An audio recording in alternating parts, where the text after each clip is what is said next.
Hi everyone, welcome to another episode of Circle Direct Podcast, where, as we always say, we give you information that is going to be of benefit to your health and your wellness. So on today's episode, we are having an amazing guest. But before I go into that guest, as we've always said, we are here to inform you and educate you and also give you information that will empower you on living your best life. So we've discussed so much on gluten-free foods. We've talked about food allergies. We talked about the pros and cons of, eating certain foods and some of the benefit that comes with even going on a gluten-free diet. We've also talked about the role autism plays in the diet and how going on a gluten-free diet also helps, children or adults or even individuals on the ASD spectrum. So for today, we're going to discuss with a guest that has been able to navigate that life, even with her autistic child, and the challenges she has faced. And of course, she's going to also be giving us information on how she has been able to also empower herself on living a better life for herself, her family, and even her child. Then, of course, apart from all that, we don't just want to educate you, we also want to let you know that there are solutions to your challenges. That's why we have this podcast. We don't want to just believe that as you listen to us, okay, you'll now be left in the limbo that, okay, I've heard all these things. What am I supposed to do with this information? So today we're going to also give you the solutions on how to live a full life. So without much ado, I'm going to now be introducing you to our guest today by the name Mrs. Abiola Bariwa. Ms. Abiola Bariwa, how you doing? I hope I got it. I hope I got that surname. Yes, you got it, Bariwa. Yes, you got yes. it. So thank you for having. We are so glad to have you on our podcast today. Thank you so much. Your story has intrigued me, and I'm so sure a lot of our viewers will be so interested to know how you were able to, first of all, discover you had an amazing child with a gift. Yeah. And of course, the issues from infancy to, I presume now he's a teenager, and not just a teenager, but he's also on his path to self development. Discovery. So today you're going to really, share with us, first of all, on how you discovered, he was on that spectrum and the challenges. So you basically are going to give us like a backstory to how you discovered the challenges that you now encountered on that discovery. Yeah. I went for my master's in 2011, and I had my son in 2010. So he was 1 year old. You're not expecting a child of 1 year old to start talking, just like that. So, and we left the country immediately. He was 1 year old. And so while we were out of the country, he was going to a creche in the UK, just play group and all of that. I would sing with him, but he wasn't saying anything, blabbing perhaps, but not saying much. When he was 2 years old, we got ready to come back to Nigeria. I was beginning to get worried, but I felt that, maybe when we get back to Nigeria, we will be able to mix with other children, and then would, maybe he's shy initially and all of that. When we did come back to Nigeria, we didn't have our own house then. We're living in a flat, and we had flat neighbors, so, and of course the children from those other flats come to our flats to play and all of that. And those nosy neighbors that will come and say, yes, your child isn't talking, what's going on? He's 2 years plus, not saying anything. And I kept telling myself that, look, he will talk at some point. Thank God there are other children he can play with and mix with.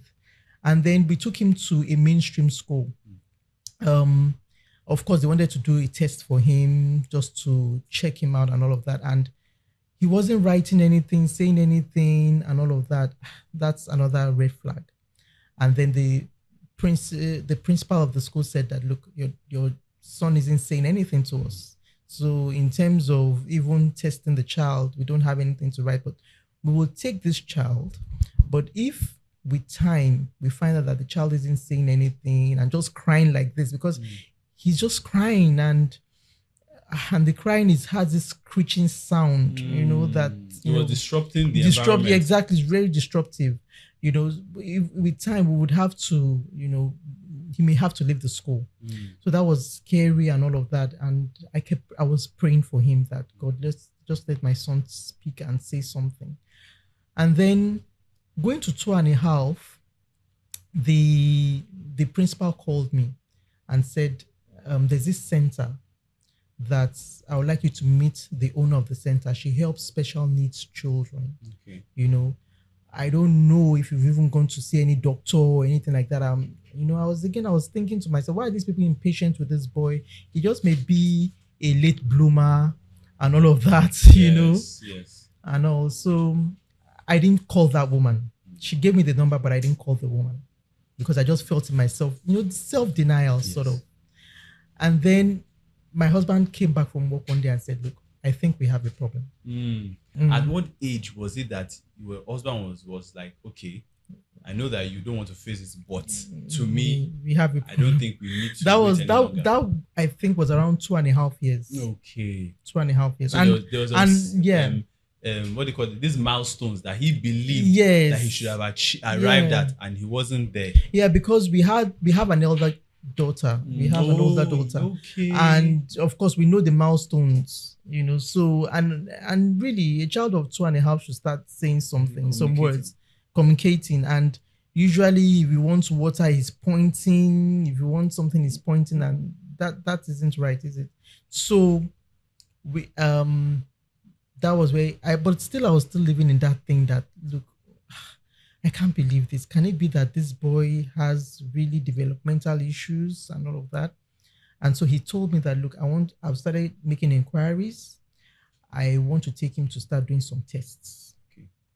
And then it dawned on me that this may be just the beginning of a journey. I don't know where this is going to lead me to and all of that. So he took him for that test.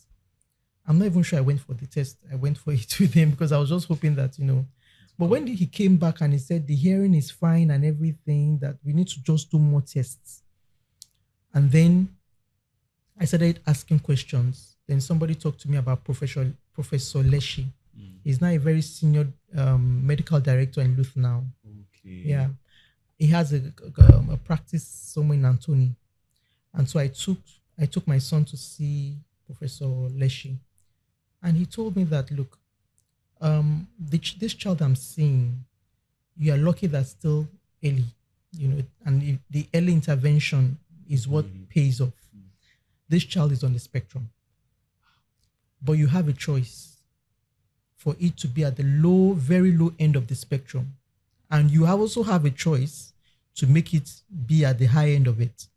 It's all yours in the taking. So if you listen. But one thing you need to start doing, number one, is that you have to get him on gluten-free and casein-free diet. You have to get him on that diet.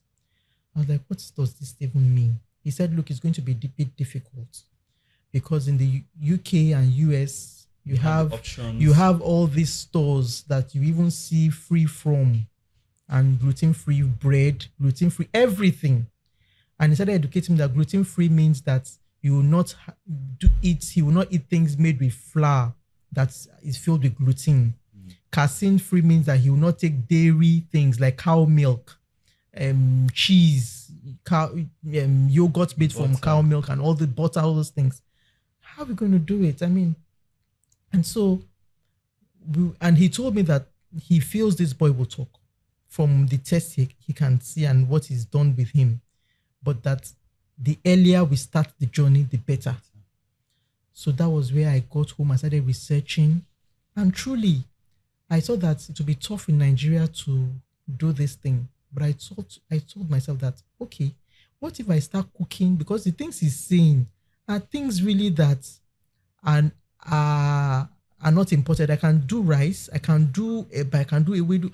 All these vegetables. Those are the things I will have to put this child on.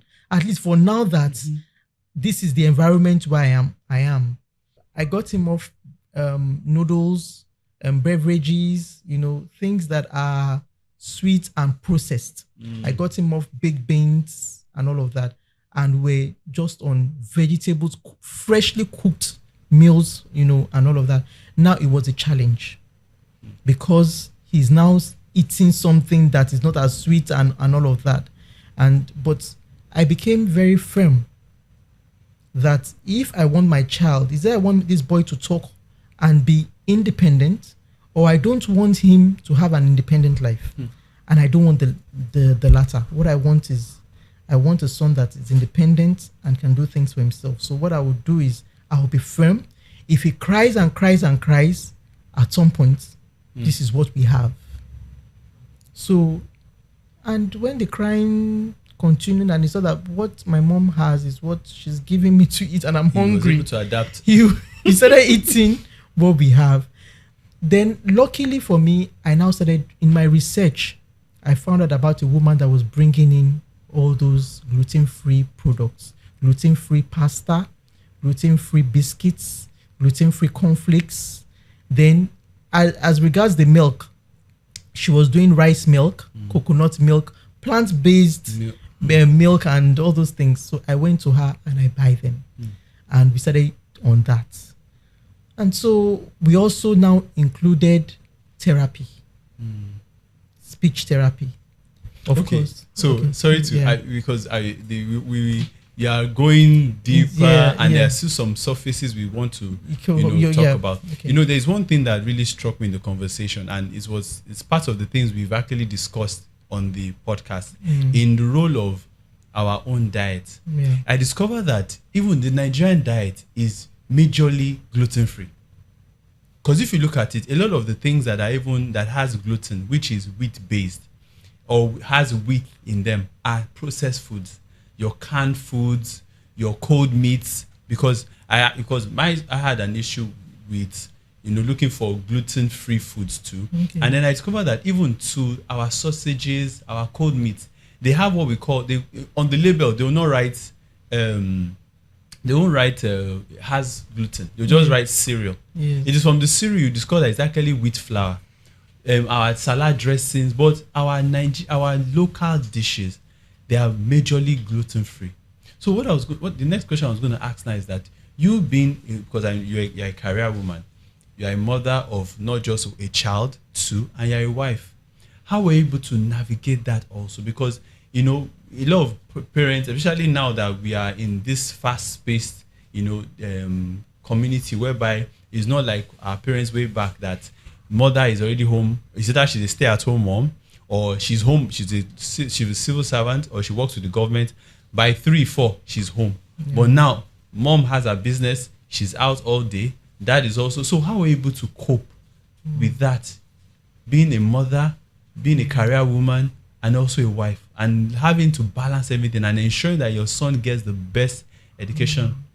Some women, in course of discussing, when I found out about my son being on the spectrum, some women told me that they opted to get out of their careers, to come out of it, so that they can face the child squarely. I didn't choose to opt out because from a mental, thinking about it, it occurred to me that this is going to be a long journey and an expensive one. There is no way my husband can carry this load or fund it alone. I have to support him, and also sometimes you find that the couple, they really love each other, but sometimes factors like this, a special needs child and other things, do break the home. So, and one of the reasons why these things happen is funding. Financing has a big role. So I thought to myself that the best thing to do is continue my career, but I'll find ways to balance things, to seek support, from family, friends, and also caregivers. So what I did was, I'm a very prayerful person. I started praying about having a good care nanny that, will be of help to me. Thankfully, I have a very supportive husband as well, and a supportive family. I still had my mom around most of the time when he was young. Yes. So I drew support from that as well. So, and also, I think that one thing that has also helped and will help a lot of parents that have children on the spectrum is letting them know what that child can eat and what that child cannot eat. Be open. So in my own case, I spoke to my nanny. I went down to the basics. This child cannot eat sweet things, cannot eat processed. We don't even have it at home. So there's no temptation. There's no temptation. We don't have it. My husband is a sweet tooth, to be all honest, and and we had that discussion. So what, to balance his own interest and that of his son, what we do is we wrap his sweets and all this stuff. We wrap them in different layers. So that I will put them at the bottom of the freezer and all of those things. You can go there and like take it when. But we had to make the house as. So if you open my fridge, it's not interesting. You find things like apples, oranges that we squeeze for him. You find things like you just find a way to vegetables. What he can eat. That's all. We had to adjust our lives that way. So even the nanny, when she wants to make his food, there's no other choice than to warm. What has been available. Yes, but what I do is that because I'm working Monday to Friday. On weekends, I'm making the food. I pack the foods. All she's doing is warming it and all of that. And like you said, we have gluten-free, casein-free foods here. And it's widely available in terms of natural foods. Yeah. You can make things like mince meat. You can mince the meat yourself. Cut in a lot of carrots. The child would eat that with gluten-free pasta or even with rice. Things like that. So what I also did to make the life of any nanny or anybody that is helping me easy, I drew a timetable and we'll paste it. Yes, we'll paste it in the kitchen then when it was much younger. So that when you come back from school, the lunch today is this. Dinner today is that. So I try to do that. Then I'm calling in from work. What is it doing now? Then the speech therapist also comes to the house. You understand? She comes to the house, and of course she's doing her thing, as well with him and all of that. And I'm checking in. When I come back, I see what has been done, with him and all of that. So I think the support you draw here and there, and you as a parent being on top of it in terms of supervisory. Then another thing that I think a parent can also do, hopefully you are working with bosses that are understanding. You have to be open with them. I mean, as much as the people that are around you. In the course of talking to one of my bosses, I found out that one of my bosses too had a son on the spectrum. So he was understanding. He was even showing me what I can also do, areas to look at, areas to navigate. So when I even have to go to the school, maybe there's something called IEP, where they are tailoring the curriculum of the child for him or her. They want you as a parent to also be there to discuss it. I have to go for those meetings in school. But because my boss knows about my child being on the spectrum, he allows me. He will say, she has to go. So what I'm just trying to say in a nutshell is that the more you make people around you aware of your situation, the more they're able to help you. And don't try and be a bionic woman or a bionic man that says, I can do everything. No. You have to be able to draw support. Or else you break down. That's my view. In fact, what I'm just getting from this is that there's the internal support and the external support. Absolutely. And of course, it's also from the angle of awareness.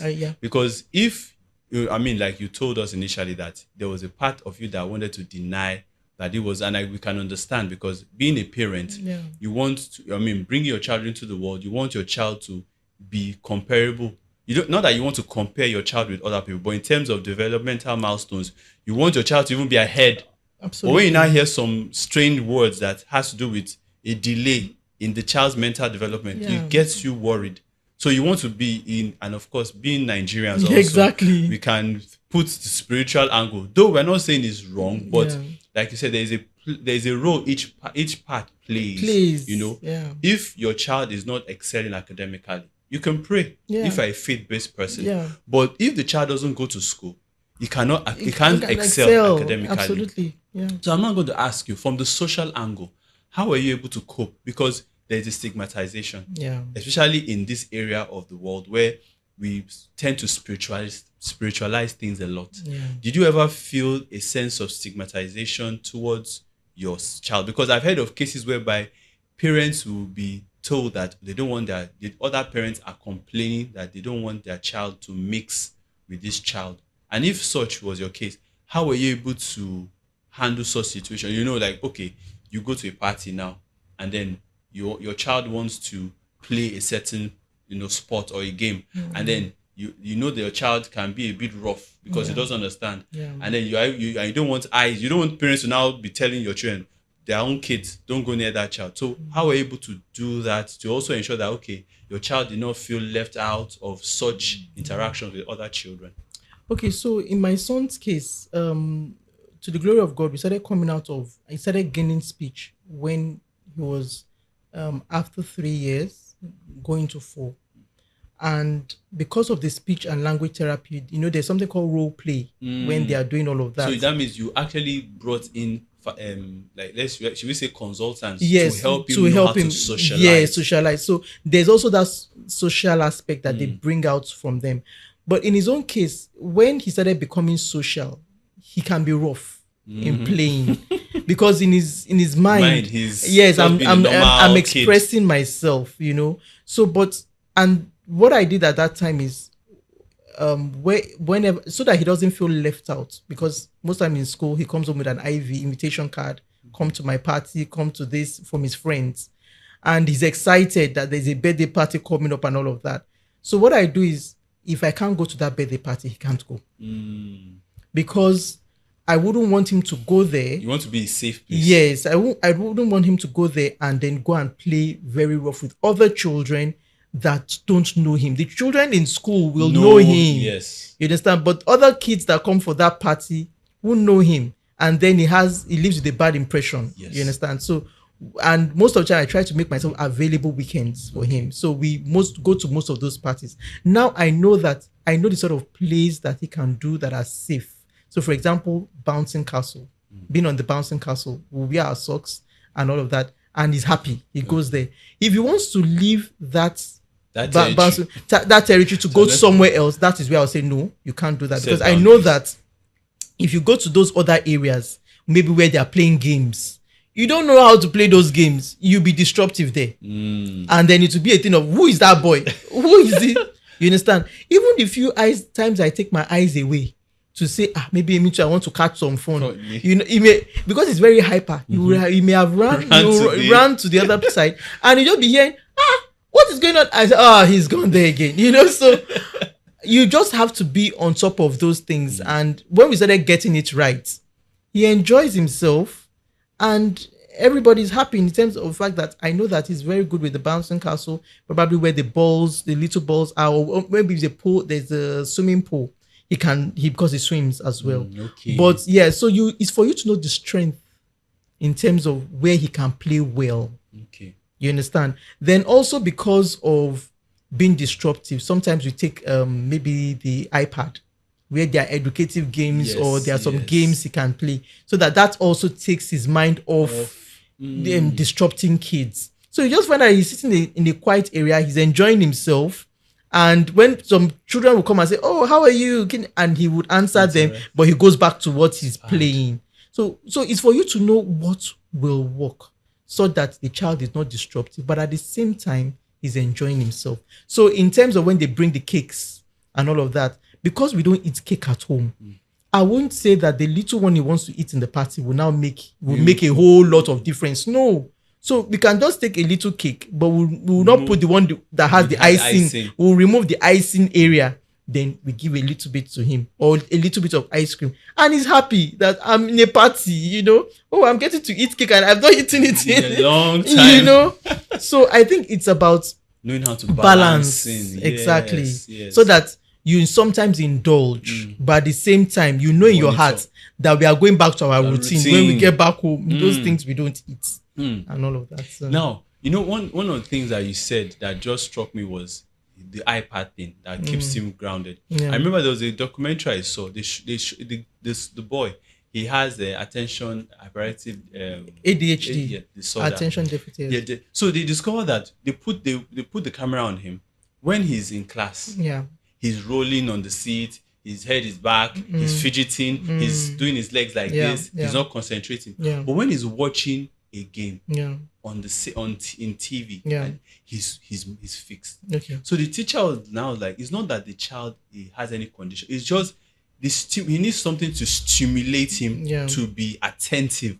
So I think Yeah. that's another thing I'm learning, that sometimes it's not. I don't think it's even about just a child that has special needs. We should not box children in terms of how you should bring out their academic best. Yeah. Every child, some children, they thrive well artistically, but they still have to do their maths and English. Yeah. Yeah. Some children love building things, Yeah. but they still have to do their maybe integrated science Yes. and things like that. So I think it's like you said, balance. Yeah. Now we're now going to go to the food aspect, Yes. because you really mentioned it again. Yes. Because sometimes, for instance, you are a mother that, like you said, you go out for parties and then you have to monitor what your child eats, because you discover that those are things that must be removed from the diet so that it can improve. Yes. So how were you able to also, first of all, know that your child should take certain foods, I shouldn't take certain foods? Okay. Then for the foods, especially snack time, because your child will go to school. Yeah. Every other child is having their cookies, their dairy drinks, and your child won't have. So how were you able to source for it without it, weighing you down financially? So when Dr. Leshi spoke to us to say we have to be on gluten-free, casein-free foods, the major challenge became snack for school, because the snacks before were digestive biscuits, Ribena, and some nice snacks, interesting snacks, and fruits. We do pack some fruits and all of that. He likes apples a lot, but then we had to get off all those things. So it became a problem. So, but I was determined. This boy must talk and he must gain speech. So the first thing that came to my head was plantain chips. Okay. So I started on plantain chips. I stopped all the biscuits all together, So they will call me in school that he's crying. He saw Pringles with somebody. He wants to eat Pringles. I said, don't give him Pringles. He can't eat Pringles. It's that plantain chips that he has to be on, and water. So the teachers they had no choice. And then he started liking the plantain chips and all of that. But of course, it's not easy for a human being to be on plantain chips all the time. You want variety. So luckily, when I found a lady in Lekki that brings in all the gluten-free biscuits, gluten-free cookies, and all of those things, then I discovered you as well online. Yes. And then you started supplying me some of cookies and all of that. He loved the cookies. He helped, And so those are the things that we look out for. Luckily, people like you are coming up, understanding, and there are not many of you out there, really. That's the truth. You are a better option because you are using local made. You're using local things, because anything he's taking, I'm asking questions. If you remember, you're very thorough. So what doesn't have egg? Doesn't have eggs. Doesn't dairy, have butter and all those things. And when you told me the ingredients you're using, fonio, locally made things that are proteinous, I was like, what am I? And looking at the fact that because you locally source these products, the products you use is way cheaper than going to someone that is importing it. And all these imported things too, they will tell you gluten-free, fine, but is there anything in there that may be in there that I don't know about? But in your own case, at least I can verify. And from the questions, you seem to know what you're talking about and all of that. And I would rather go for a locally made cookie, and biscuits, as opposed to, something made foreign and all of that. So people like you come to make life easy for parents like us, So I think that what we need, what they need actually are here. They're locally available. It's for us to be aware. The problem with this autism solution is that most people are not even aware of what to do, where to go, who to ask questions from. Thankfully, because of my work, whenever I have lunch breaks, just know that I'm on the internet. Checking. I'm just researching, doing a lot of research. What is in it out there? What is this? What are the solutions now? What are people doing about this matter? What are people using? So whenever I see a testimony about a child, the autism being reversed, what did the parents do? I would take 1 or 2 lessons, I write them down. Is it medication? I write it down. Is it this? I write it. And so that's how especially foods, I will go and check again. What are we giving him? How can we improve on this? But the thing is that as he grew older, maybe his taste buds were changing as well. Then being able to say no because speech has come. Yes. Was emphatically to say no, I don't want to eat this. But again, that is where the firmness of the parent comes in to say you need to eat this one. Luckily, he's come to understand the importance of veggies and apples. So he loves apples. Okay. He loves salads. So it made our lives a lot easy. So the little times we indulge him in the cakes and the little... It makes up for all the things he eats. He would rather eat a salad than eat ebanokro. That's who he is. Wow. So we make that a habit now. We make salads at home or we buy salads and all that. And he's big on fruits. That's also helped. That's very amazing, honestly, because, one of the key things that we discovered is that when a child is on a gluten-free, casein-free diet, there is a lot of nutritional deficiencies. In fact, research has shown that autistic children generally tend to be on the obese side because they tend to love patterns and sometimes they indulge in things that are not so healthy. And because a lot of parents are not intentional about what they feed their child, so they are overwhelmed, first of all. So definitely they now say, okay, is it sweet? Let him have it. Is it sugary drinks? Let him have it. So they get obese and then they tend to become pre-diabetic later. But it's so profound that you're able to quickly identify that your child, you're able, not just let's say, and you're intentional in introducing healthy eating habits into his diet. And you were very intentional. So we noticed that through your own pattern, you're able to cut out these nutritional deficiencies that arise. Because when your child is on the gluten-free diet, is on the casein-free diet, they tend to lack vitamin D, they tend to lack calcium, and of course, some other necessary micronutrients that are needed for development. So they'll start having issues. Then another thing I would love you to just buttress us was, because when we discussed earlier, was that you introduced him to some supplements. Can you just give us a brief? So thank you for that question. You are very correct. Immediately a child is on gluten-free, casein-free, especially because of that milk not being in the child's diet, there will be deficiencies in some supplements and all of that. That the research I was also doing on my own, by myself, was also showing those vitamins that we need to introduce. But the good thing is that when I was discovering those things, I quickly called the doctor, and it's very accessible to say, look, Dr. Leshi, I've seen this, so can I introduce this? Can I do that? He said, okay, excellent. You're right. You should do this. You should do that. So you're right also, Ife. You need to introduce calcium. There's this medication in the pharmacies. You will find them together: calcium, zinc, and magnesium. There are 3. That was something I was giving him daily. Another thing that helps to develop their brain. omega-3. Those fish oils and all of that. There are some nice brands. I won't want to mention. Maybe if there's anybody that wants to know, I can drop. Connect, I can connect. Yes. You can connect me with them. But there are lovely brands out there that you can give the child to help in brain development. And the earlier you start, the better for that child. Omega-3 has to be in it. Then also in the course of my research, I realized that there's a link between our gut, which is our stomach, and our brain. Okay. And that's where probiotics come in. Probiotics are it's a kind of healthy bacteria, good bacteria that you can introduce into the stomach to help, improve the flora of the tummy. Because most of the children on the spectrum, even children that are not on the spectrum, you find they have a lot of gut issues, diarrhea, constipation, all those things. They stay longer in the toilet, in the bathroom, but when probiotics is introduced into the gut of the child, you see a difference even in the way the child is even relating brain development. Because you told me, you said that there was a link between how they eat with the probiotics and how they reason better. Exactly. So that's why probiotics is very, very important. Apparently, in the course of research also, there's something called prebiotics. So there's prebiotics, there's probiotics.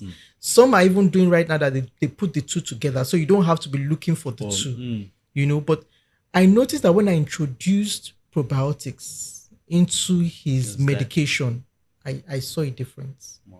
I saw a difference in omega-3 being introduced, this magnesium, zinc, and calcium, So I think that that medication aspect is a very key area that most parents are also not aware of. So we have to take that also seriously. It will just supplement because I remember when my son started talking, it was that a thing of to get him excellent in academics, to get him higher up there, let's introduce what helps to calm them down more. It's something called Ritalin. It's not a brand. It's just that's the name of that.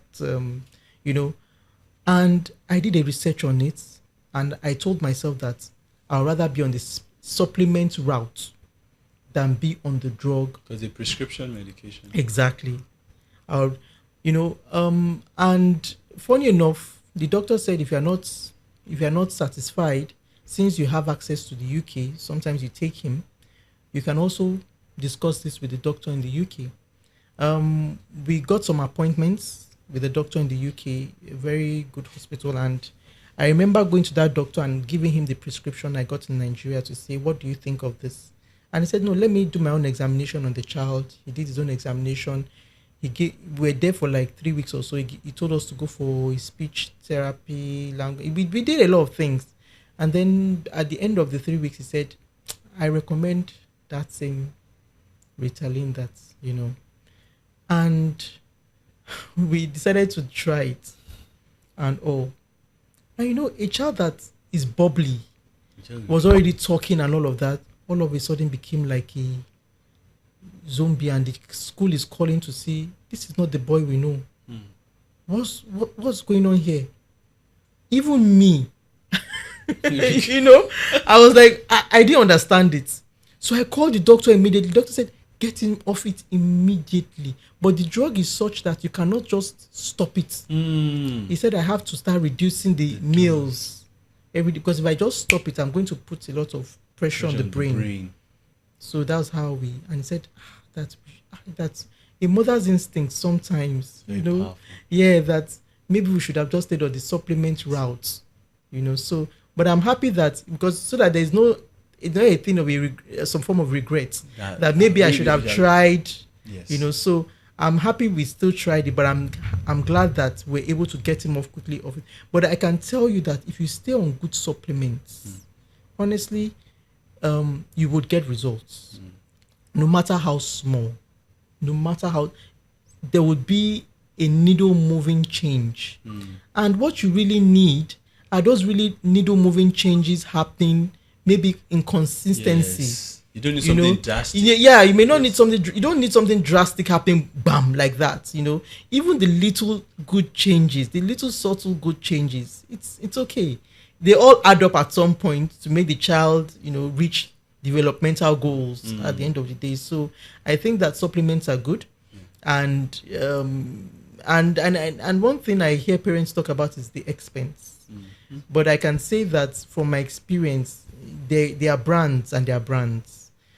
So you can start on the brands that are not so expensive, but at the same time, at least you're giving their child that particular supplement he or she needs. Then with time, maybe if you have the money, you can buy bigger brands, but at least there are still some lesser brands that you can make do of in the interim, So like, as we round up, I just wanted to ask you, because you discussed with me that he's now in boarding house. Yes. I mean, when I heard that, I was amazed. Yeah. So how is he doing now in boarding house? What is his progress like? Is he having fun there? Yeah. So when I knew that I wanted to put him in boarding house, especially. Why did you want to take him to boarding house? Okay, so which is where I just actually started from. I took him to boarding house because I thought to myself that he can't be with us forever. I mean, even though you pray to live long, but the reality is that he will still have to have some form of independent life at some point, which is what every parent is praying for his or her child. So what is important for me to do is putting routine in his life as early as possible. Routine. Yes, routine. And they thrive on routine actually. But a child that is he or she is in an environment where she's so comfortable, it's difficult to inculcate the routine thing in there. So it's good that, you know, especially if you know the child, that child is not so severe anymore. The child, you've done some good work on the child. And knowing, and because I knew that we wanted to, me and the dad, we knew that we wanted to send him to boarding school. What we decided to do was introduce behavioral therapy, the form of therapy that he needs to relate with other children, socializing well with other children. So we had started that like a year before. We're doing that internally, you know, and we felt that okay, he's okay enough now to move in there. When we found a good school that we thought that could help.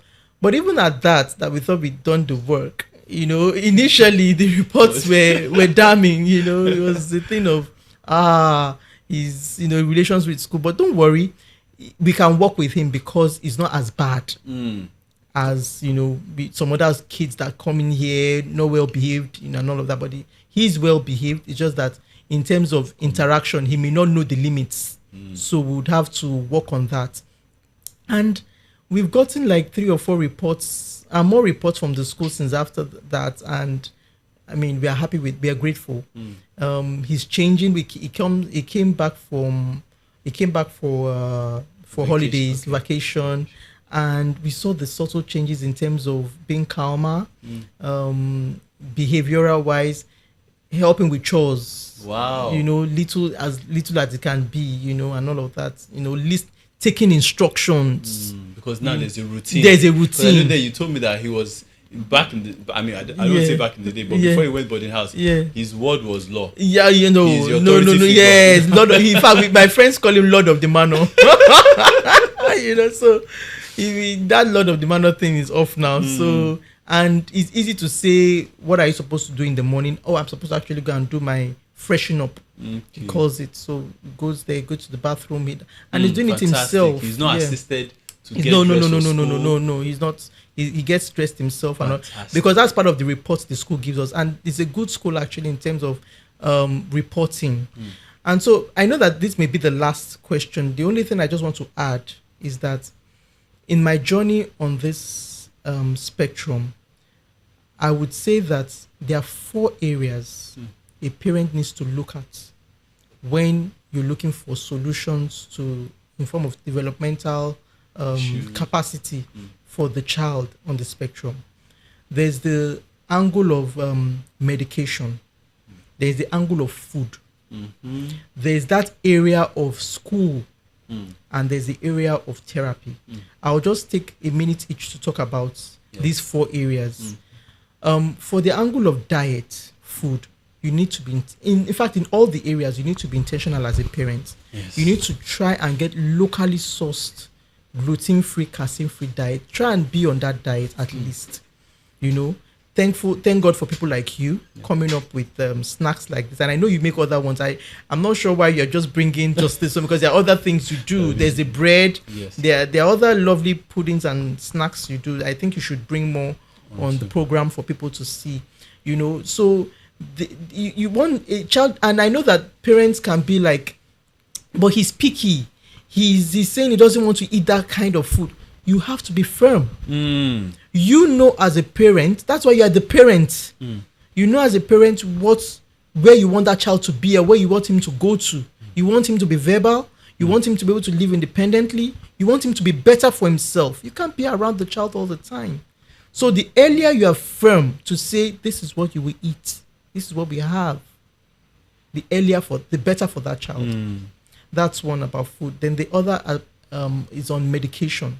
I talked about omega-3, probiotics, supplements. You know, please speak to a doctor. See a doctor.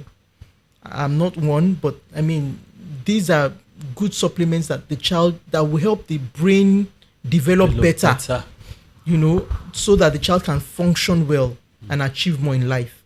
Then there's the angle of school. Some schools will tell you they can do all the magic on your child.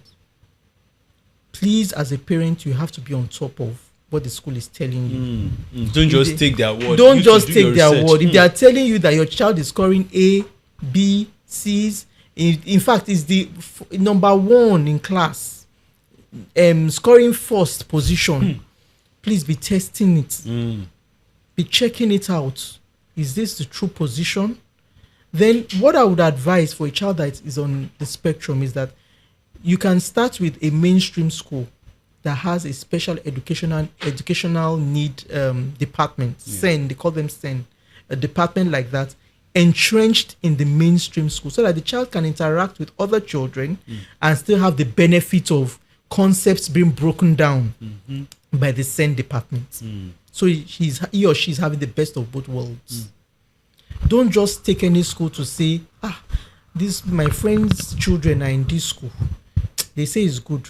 It's good for your friends' children. Will they be good for your own children? It's not a one size fits all. It's not a one size fits all. My son has gone to God knows how many schools now. Wow. But I really don't care because I'm looking for solution, and I would have to try many things to get it and to get to where I'm going to. So it's fine, right? But it's for me to know in my heart that I'm doing the right thing, right? So the other fourth area I want to talk about is therapy. What sort of therapy does your child need? Is it speech or language therapy or behavioral or occupational? You need to be true to yourself. That because in the whole of this thing, the child needs to be able to live an independent life. And in being true to oneself and talking to a doctor, they would say, okay, this is sort of therapy that child needs. Now, to sum everything up, you cannot be working on one area and neglect 3 areas. You cannot be working on 2 areas and neglect the other 2, or working on 3 and neglect the 4th. They must work in tandem, simultaneously, together as a chain. Otherwise, you will just have a loop-sided progress, you know. But if you want to see a needle move, you want to see, no matter how tiny the progress is, it's important that these 4 are in place and working simultaneously. Wow. Yeah. I mean, this is a remarkable story, honestly, because, you know, one thing that you shared with me again was that you went for a visit and then the doctor was telling you that you have a child that is 13 and another patient, a parent just brought his own 16, and the doctor saw the remarkable difference. Yeah. And it was because you were very intentional. Yeah. And so, starting early. And yes. And I think that's the key word. You must start early. The earlier once you discover, and it's okay not to know. I didn't know anything about this thing as well. But what is bad is not to know and not to find out, not to ask questions, not to even explore, to say how can we help this child. What is bad is to fold your arms. You know, so it's okay not to know initially, but what is bad is to continue to live in a world of, well, Adra Magba. Our prayers will be answered at some point. There's a place of prayer, and I pray a lot for the child, but what prayer does is that it comes to help to be some form of divine intervention to the work you are doing. Yes. So if you are not working at it, how can divine intervention happen? So we have to do the work, then we pray. Yes. You know, and then we see results. Funny enough, I even see prayer as what enlightens you to where the solution is. Absolutely. Because I remember very well, we were having a discussion and I was asking you that maybe you're going to build a community. Yeah. Because you're saying that in just 1 week, factors concerning such an issue has been coming to you, and people have been coming to you as a solution provider. Yeah, exactly. You know, so a lot of them, you know, and that's the interesting thing of this, in that at the end of the day, you discover that it's not really sort of a drawback, but it's also a way to even see how we can even explore how people can get other means of education. Exactly. Because a child doesn't have to be autistic or have special needs. Some children just don't know how to learn a certain way. Okay. You know, and if a parent is not intentional about, okay, this child, every time I get him a maths teacher, it's like we have to change like 5 maths teachers. What's the issue? It might not even be the maths teacher. It might be, like you said, connection. Maybe there's no connection between the child and the teacher, or the solution that's being provided. And there's another thing that I also raise is that parents tend to want to like give up. you didn't give up. You weren't. So if I can say something little about that, if I won't lie to you, there are times you want to give up when the child, especially if the child is on an extreme, severe side of the spectrum. It can be daunting. It can be painful. It can be like, I'm even trying every day. I'm not seeing anything. But you as a parent have to be the number one fan of that child. You have to keep pushing. And if you have to remember all the time, draw strength from within, that if I give up on this child, what do I expect the whole world to do to the child? They will definitely, this child is useless. So you can't, there are times you are tired, but again, draw strength and stand up and just continue from where you left it up to say, we will get there. And continue to hope that you'll get there. But like I said, ensure that in everything you are doing, the 4 areas I spoke about, you are doing something. Food, nutrition, in that education, exactly, therapy. You must be doing something. Not doing something in each area. Balancing everything up. I can tell you that there is no how you will not see, no matter how little the progress is, you will see something. Because there is, I mean, in the efforts we make, you know, and with prayers, these things come to fruition in terms of development. So I think that it's okay to be overwhelmed, but it's also okay to know that, you know, it's a journey. It's a journey. It's not that we start today, in 1 year's time we should. No. I've been on this journey for 13 years. Yeah, so I mean, and I know that we still have a lot more to do. So I mean, it's work in progress. That's what I would call it. So our viewers, you've heard it all. I mean, it's been such an enlightening program. And like one thing she said, you know, she mentioned the food, the nutrition, the therapy, and the education. So we are bringing to you our own aspect, the food. Yeah. You don't need to go out there anymore. Yeah. I mean, one thing is, even if your child is on a gluten-free diet or is on a casein-free diet, sometimes all these processed gluten-free foods, they might have other things in it that might not be good. But ours, it's basically locally sourced, it's organic, there are no preservatives in it. So, like she mentioned, in case you are someone that you might not even have a child that is on any spectrum, but you just want a change in lifestyle, or you are looking at, okay, my child is going to school and I don't want her to or he to feel left out in snack time, please reach out to us. Or you want to celebrate a birthday and you're like, okay, I don't know where I'm going to source for such for my child, reach out to us. You know, we are to give you all the information you need pertaining to your health, also informative information. So thank you so much for coming to this our episode of Circle Direct Podcast. We believe that everything we said today was very informative and educative. Until we see you next time, do have an amazing day.